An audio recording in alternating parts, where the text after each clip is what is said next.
Beside me, I have my two bikes, the S-Works Aethos and the new Colnago Y1RS. And today I'm about to find out which one is faster on the flats here in Abu Dhabi, with sustained power and keeping all the variables the same. Exactly how much faster it is the newest technology Y1RS, the Aero bike, compared to the lightweight climbing bike. Oh, and beside me as well, I also have Tadej Pogačar in gold. So sit back, hope you guys enjoy, and we will be repeating this experiment on a climb to see, does a climbing bike make that much of a difference with modern technology of aero bikes? My name is Ely. I am the go-to coach for CEO cyclists. Let's dive in. Okay, so here's the tests I'm gonna be doing today. 4 laps, 1 lap zone 2 on each bike, and 1 lap threshold on each bike. Doing the same section so that wind and any other variables like elevation are negated. I'm gonna be averaging the same power, 200 watts for zone 2 and 270 watts for my threshold set. I'm also gonna be in the exact same position on both bikes for all the intervals, and then we'll compare the speed that we do. So this will be a lot of fun.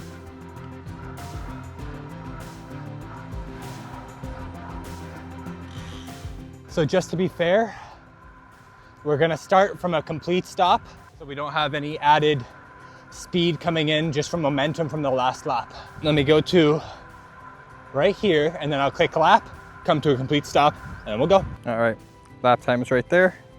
Lap power will be here, lap speed will be there.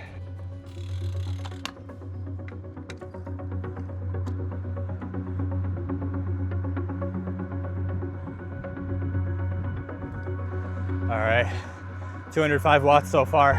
Gotta dial it down just a little bit. Also, the only way to record this is strapping my phone to my chest under my heart rate strap.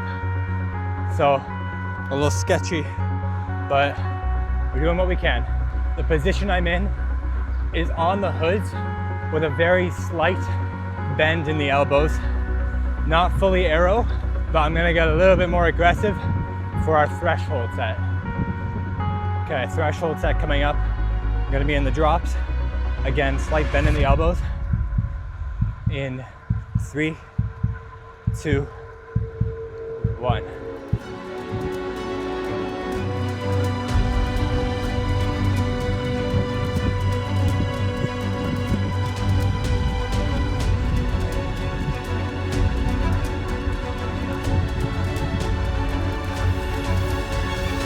And lap. All right, time to switch bikes and try this again. All right, going for round 2. We're on the Aethos now. So something to keep in mind is when you're switching bikes, especially if the cranks are different lengths, you have to go in, sensors, power. Now we're actually gonna have to bring this back up and calibrate. So we'll give that a second, and I'll strap you to the chest again, and we'll go from there. All right, let's do this. Zone 2. All right, a little bit of a problem here because my front derailleur is not working. Strange. The back one's working.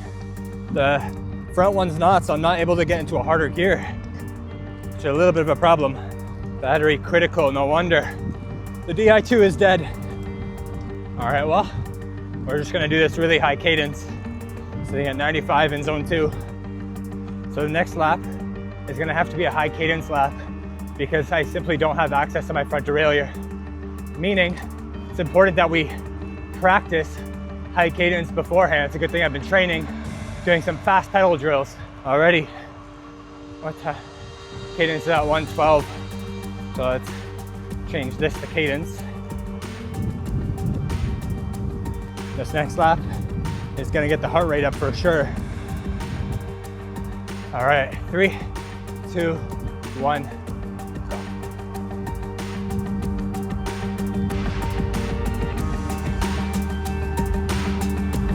Really fast pedaling, 120 RPM.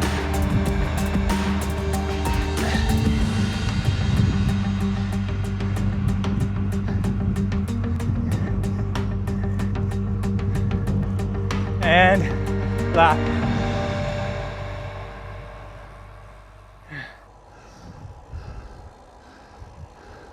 So we're heading over now to Colnago, the cafe, and I'll do an analysis there of the power data, of the speed, and see if we're gonna surprise you guys. This will be fun.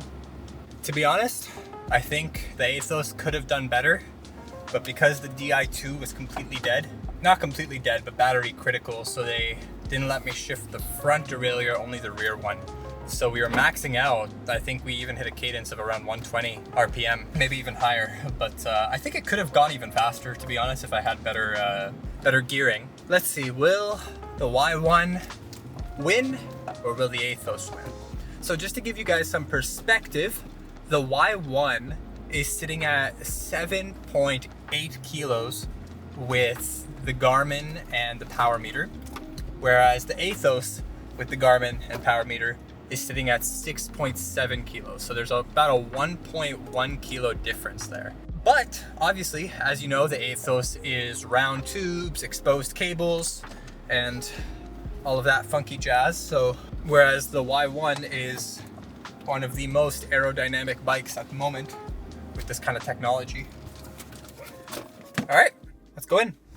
All right, let's go ahead and look at this. So lap 2 with the Colnago. So this was my zone 2 lap, 5 minutes, 11 seconds, average of 200 watts, cadence of 86, and we averaged 32.9 kilometers an hour with a max speed of 40.3 kilometers an hour. So this was our zone 2 ride, or our zone 2 lap.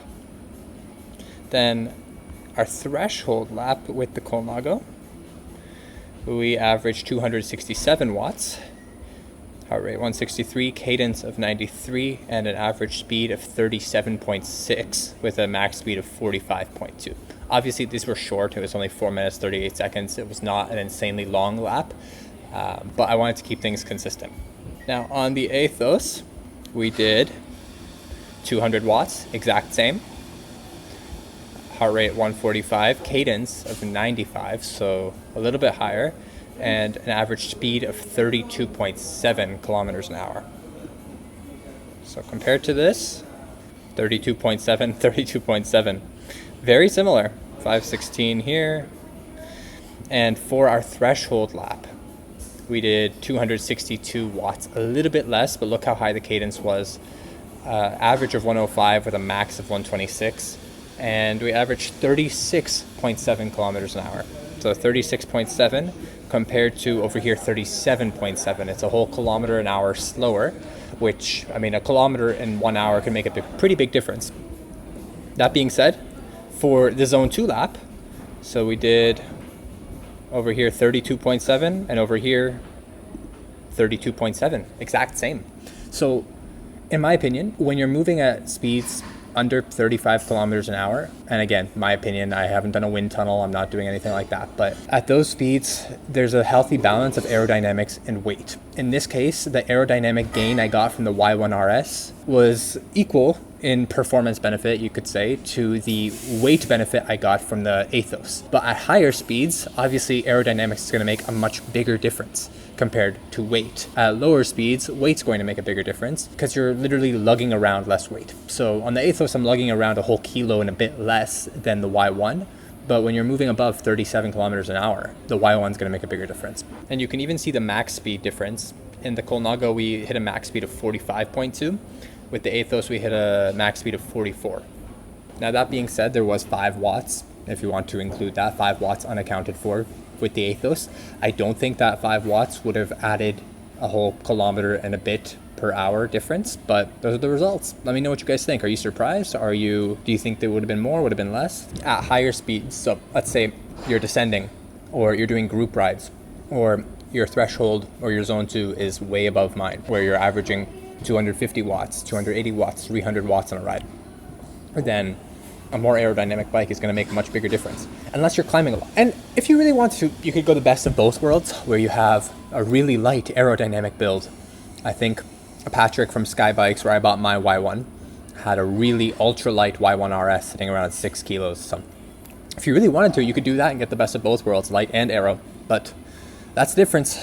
Let me know what you guys think. Hope you enjoyed the video. I was unpleasantly surprised at how they ruined my filming experience, and I had to put my phone like this underneath my heart rate monitor to record anything. So what to do?